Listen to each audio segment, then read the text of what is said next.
विकासाची दहीहंडी अशी फोडलेली आहे।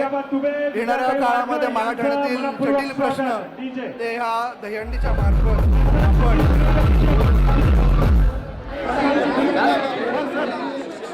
अतिशय उत्साहाने दहीहंडीचा कार्यक्रम चाललेला आहे। मी सकाळपासून निघालेलो आहे। मुंबई, ठाणे, भिवंडी करत पुन्हा मुंबईमध्ये आलेलो आहे आणि आपण पाहू शकता काय उत्साह आहे। प्रचंड उत्साहात कार्यक्रम या ठिकाणी चाललेला आहे आणि मला असं वाटतं की हा जो उत्साह आहे निश्चितपणे दहीहंडी हा एक असा कार्यक्रम आहे की ज्यामध्ये आपण मानवी मनोरे रचून या ठिकाणी हंडीतला प्रसाद हा शेवटच्या माणसापर्यंत पोहोचवतो। एकतेने राहिलो तर हंडीचा प्रसाद मिळतो असं आपल्याला प्रभू श्रीकृष्णांनी सांगितलेलं आहे। त्यामुळे एकतेचे मनोरे असेच चालू राहिले पाहिजेत अशा प्रकारचा संदेश या दहीहंडीच्या निमित्ताने आहे।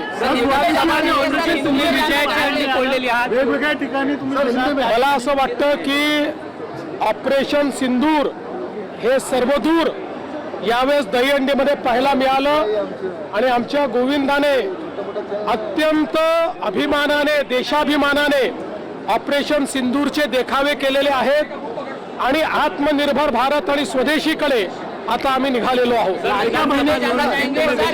फोडलेली आहात, आता महानगरपालिका निवडणूक येत आहे, मुंबईकडे सगळ्यांचं लक्ष काय असेल? काही काळजी करू नका, पापाची हंडी फोडणार आणि पुण्याच्या हंडीतलं लोणी आणि प्रसाद हा सामान्यांपर्यंत पोहोचवणार।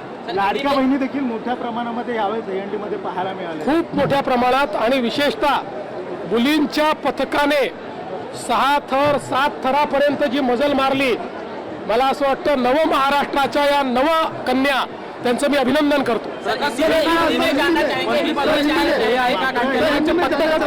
त्यांना संधी आहे का? काळजी करू नका, सगळ्यांना संधी असते।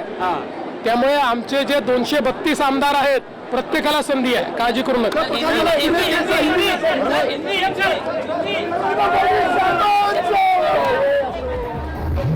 आता isakal.com आहे देशातील नंबर 1 ची मराठी न्यूज वेबसाईट। प्रत्येक अपडेटसाठी isakal.com ला नक्की भेट द्या।